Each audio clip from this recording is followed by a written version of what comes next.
한신교회 이준표 목사님은 하늘을 품은 마음으로 목회하시다가 2005년에 천국으로 가셨는데요. 우리가 어떻게 살아있는 성전으로 살아야 할지 한번 들어보세요. 1977년 한신교회를 개척하던 때 급히 돈 500만 원이 필요했다. 한 교인에게 100만 원만 구워달라고 했더니 다음 날부터 교회에 나오지 않았다. 급한 마음에 범한 실수였다. 하나님께만 매달려야 했다. 그 길로 청계산에 올라가 기도를 마칠 때쯤 화한하게 동이 터올랐다. 주님, 제게도 솔로몬에게 하신 것처럼 한 번만 물어주십시오. 그랬더니 감동이 왔다. 그래, 무엇을 줄꼬? 하나님, 주님의 몸된 교회를 세우려는데 돈이 없습니다. 500만 원만 주십시오. 그러자 응답해 주시리라는 확신이 마음을 감동했다. 집에 돌아와 아내에게 문을 열어두라고 분명 누가 찾아올 거라고 확언했다. 과연 오후 2시쯤 되니 동신교회의 서집사님이 찾아왔다. 그는 대문 안으로 들어서면서 말했다. 목사님, 교회 간판에 와보시오 이렇게 써있어서 꼭 한번 와보고 싶었습니다. 나는 강남 신반포 1차 단지에 한신교회 간판을 달면서 와보시오 라고 써두었는데 그걸 보고 찾아온 것이다. 집사님은 봉투 하나를 내놓았다. 그의 손을 붙들고 감사기도를 드렸다. 예배 처소 계약금을 그날 해가 넘어가기 전에 전해주어야 했기 때문에 계약을 하러 달려갔다. 그리고 하늘을 바라보며 신실하신 하나님, 좋으신 하나님을 찬송했다. 기도를 드리되 하나님의 마음에 합한 기도를 끈질기게 드리면 하나님의 응답이 분명히 있음을 나는 체험으로 확인했다. 고등학교 시절 목에서 피를 쏟으며 쓰러지고 말았다. 폐에 구멍이 뻥뻥 뚫려 있는 폐병 3기라 6개월 이상 못 산다고 했다. 이제 그만 조용히 죽어서 부모님들에게 더 이상 근심을 끼치지 말자. 이렇게 생각하며 약을 사서 먹고 죽으려고 눈을 감았다. 그런데 놀라운 환상이 보였다. 무서운 불꽃 가운데 해골떼들이 아우성을 치고 귀신들은 소리를 지르며 달아나고 있었다. 모질게 내 목숨을 끊겠다고 눈을 감은 순간 보인 지옥의 모습은 하나님께서 보여주신 계시였다. 죽어서는 꼭 천당을 가야지 지옥에 가서는 안 되겠구나. 3일 동안 생사의 갈림길을 헤매던 나는 심리 밖에 있는 교회를 찾아갔다. 늦은 가을날 처음으로 교회를 찾은 내게 하나님은 수고하고 무거운 짐진 자들아 다 내게로 오라. 내가 너희를 쉬게 하리라는 마태복음 11장 28절의 말씀을 들려주셨다. 폐병 3기라는 무거운 짐을 지고 수고하는 내게 주시는 이 말씀을 붙들고 하나님께 호소했다. 하나님, 이 병든 몸을 살려주옵소서. 이 죄인을 불쌍히 여겨 주시옵소서. 이 몸을 살려주시면 이 몸을 당신께 바치겠나이다. 눈물 뿌리며 회개 기도를 한 후 그때부터 매일 새벽 기도를 다녔다. 울면서 죄를 회개하고 하나님의 은총을 구하기를 6개월. 그러는 사이 폐의 구멍이 막혔고 각혈이 멈추었으며 병은 씻은 듯이 나았다. 시골에서 목회할 때 주일학교에 다니는 한 어린이의 아버지가 있었다. 그는 자수성가하여 부를 이룬 사람이었다. 본디 예수를 믿지 않은 집안이었으나 내 전도로 그 부인이 먼저 신앙생활을 시작했고 부인은 교회 나와 남편의 구원을 위해 열심히 기도하여 어느 주일 남편과 함께 예배를 드렸다. 다음날 찾아가서 신방 예배를 드리니 그가 내게 물었다.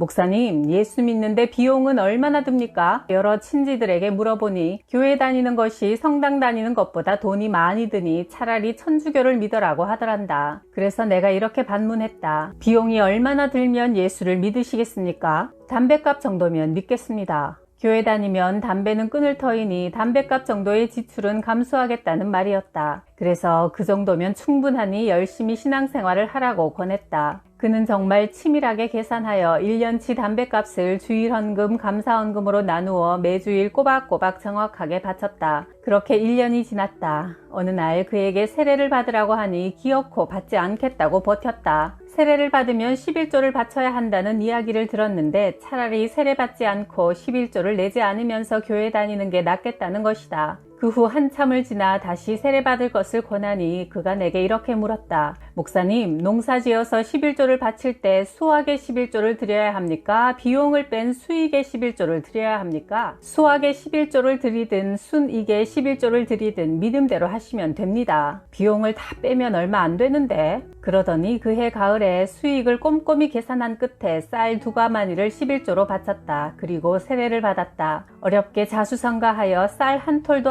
바뀌는 이가 이 정도 변화된 것도 놀라운 일이었다. 그런데 그 다음해 가을에는 농사가 더 늘어난 것도 아닌데 11조로 쌀 10가마니를 바쳤다. 수확의 10분의 1을 드린 것이다. 내가 그 놀라운 변화를 보고 웃으며 말했다. 요즘 예수 믿는 비용이 많이 올랐습니다. 목사님, 예수를 믿어도 이제 비싸게 믿기로 했습니다. 제가 인생을 살면서 너무 이것저것 따지고 신앙생활을 하니 저의 존재가 천해지는 것 같습니다. 고귀한 예수님을 비싸게 믿어야지요. 이렇게 말하는 그의 얼굴은 이전에 볼 수 없었던 만족과 기쁨이 있어 화환했다. 그럴 수밖에 없는 것이 지금까지는 그가 재물의 주인이 아니라 재물이 그의 주인 노릇을 해오다가 예수께서 그의 온전한 주인이 되고서야 그가 마침내 재물을 다스리는 주인이 되었기 때문이다. 그 후 그의 삶은 더욱 복되고 풍요로워졌다.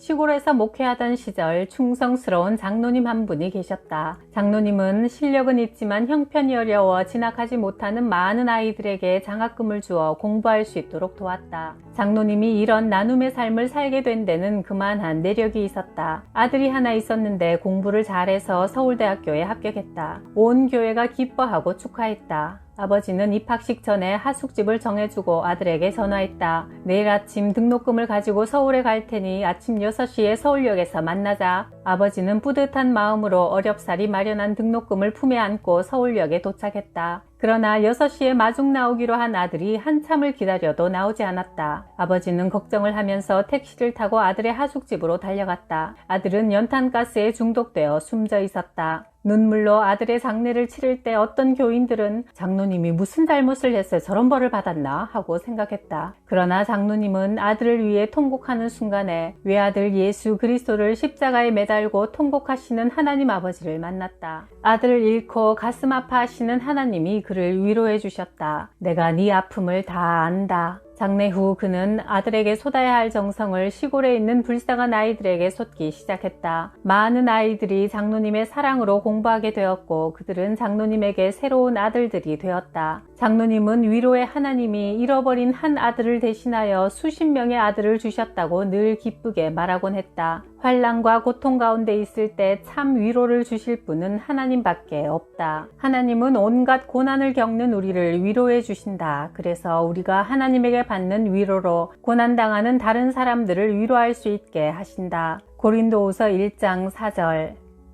초기 한국 교회사의 역사 한 페이지에는 한 선비 집안이 모두 예수 그리스도를 영접하고 기독교로 개종하게 된 일화가 기록돼 있다. 어느 날 선비가 어떤 교회 장로님 댁을 방문했다가 우연찮게 한 장면을 목격하게 되었다. 장로님 댁에 새 며느리가 들어왔는데 며느리가 밥상을 들고 시아버지가 계신 안방으로 들어가던 참이었다. 새로 시집와서 모든 것이 서툴던 차에 며느리는 그만 높은 문턱에 걸려 넘어져 밥상이 엎어지고 말았다. 이때 밥상 엎어지는 소리를 듣고 부엌에서 시어머니가 가장 먼저 달려나와 어쩔 줄 몰라 쩔쩔매는 며느리의 손을 붙잡고는 이렇게 말했다. 아가, 어디 다친 데는 없니? 내가 돕지 못해서 미안하다. 다 내 잘못이다. 시아버지도 얼른 자리에서 일어나면서 말했다. 아가야, 놀랐겠구나. 내가 얼른 밥상을 받았어야 했는데 내가 돕지 못해 생긴 일이다. 너무 마음 쓰지 말거라. 이어서 건넌방에서 책을 읽고 있던 신랑까지 문을 박차고 나오면서 말했다. 어머니, 아버지 죄송합니다. 제가 같이 들어주었어야 했는데 모든 것이 제 불찰입니다. 선비는 이런 장면을 목격하면서 한 가지 사실을 깨달았다. 아, 이 댁이 왜 그렇게 화목한가 했더니 바로 여기에 그 비결이 있었구나. 그는 장로님 댁의 화목의 비결을 배우기로 했다. 그러려면 예수를 믿어야 했다. 장로님 댁 식구들이 모든 일을 자기 탓으로 돌리는 원천은 예수를 믿는 신앙에 있었기 때문이다. 그 길로 선비는 예수 그리스도를 주인으로 영접했고 그의 온 집안을 예수께로 인도하였다. 충청남도 한산 지역에 부흥회를 인도하러 갔다가 들은 이야기다. 한 청년의 바른 신앙 양심이 온 마을을 그리스도의 복음으로 수놓은 아름다운 이야기다. 청년은 한산의 시골 출신인데 고등학교를 마친 뒤 서울로 올라갔다. 고학으로 대학을 마친 다음 고등학교 선생님이 되었고 예수 그리스도를 삶의 주인으로 영접하여 신앙생활을 착실하게 했다. 그런데 그에게 답답한 일이 한 가지 있었다. 기도가 잘 되지 않는 것이다. 마음에 뭔가 걸리는 일이 있었다. 있었기 때문인데 그게 뭘까 곰곰이 생각해보니 마음 깊은 곳에서 울려오는 소리가 있었다. 남의 것을 훔쳐먹은 자여 회개하라. 그가 초등학교 때부터 중고등학교에 이르기까지 늘 다니던 산길에는 참외밭이 하나 있었다. 해마다 여름이면 참외가 탐스럽게 익어 원두막에 주인이 보이지 않으면 그는 별반 죄책감도 느끼지 않고 그 밭에 참외를 오며 가며 따먹었다. 그런 사실조차 그의 의식에서 사라져버렸는데 예수를 믿으면서 기도를 하려고 하면 뭔가 기도문을 가로막는 것이다. 남의 참외를 따먹은 도둑이여 라는 양심의 음성을 뚜렷이 듣고 나자 그 빚은 꼭 갚아야 했다. 그래서 시장에 가서 참외값을 알아보고 그때 이후로 이자도 계산해 보았더니 반 트럭 분량의 참외였다. 그 정도를 사려면 그의 한 달 월급이 필요했다. 그는 편지와 함께 고향 마을의 참외밭 주인에게 한 달치 월급을 송금했다. 아저씨, 제가 철없던 어린 시절에 배가 고파서 아저씨 밭에서 참외를 여러 번 훔쳐 먹었습니다. 죄송합니다. 계산해보니 이 정도는 돌려드려야 셈이 되겠습니다. 받아주십시오. 주인은 그 편지를 받고 크게 감격했다. 그리하여 닭 2마리를 싸들고 서울로 올라왔다. 선생, 서울 가서 출세했다는 소식은 들었소. 철없던 시절에 따먹은 것인데 뭘 갚겠소. 이런 것은 충청도 인심이 아니니 도로 받으시오. 아저씨, 제가 이 돈을 갚지 않으면 예수를 믿는 제 신앙 양심에 걸림이 되어서 안 됩니다. 꼭 받아주십시오. 청년은 끝내 돈을 드리고 돌아갈 여비까지 마련해 드렸다. 아저씨는 집안의 어른으로서 아랫사람을 모두 불러 모았다. 내가 세상에 태어나서 이런 사람은 처음 봤다. 그가 모시고 따르는 이가 예수라니 우리 모두 예수를 믿어야겠다. 그리하여 그 집안에서는 집집마다 부적이 떼어졌고 우상도 부서졌다. 그리고 온 마을에 예수 그리스도를 영접하는 성령의 바람이 불었다. 양심은 하나님의 음성을 듣고 하나님과 만나는 지성소다. 선한 양심을 가지라. 그러면 그리스도 안에서 행하는 너희의 선한 행실을 욕하는 사람들이 그 비난하는 일로 부끄러움을 당하게 될 것이다. 베드로전서 3장 16절.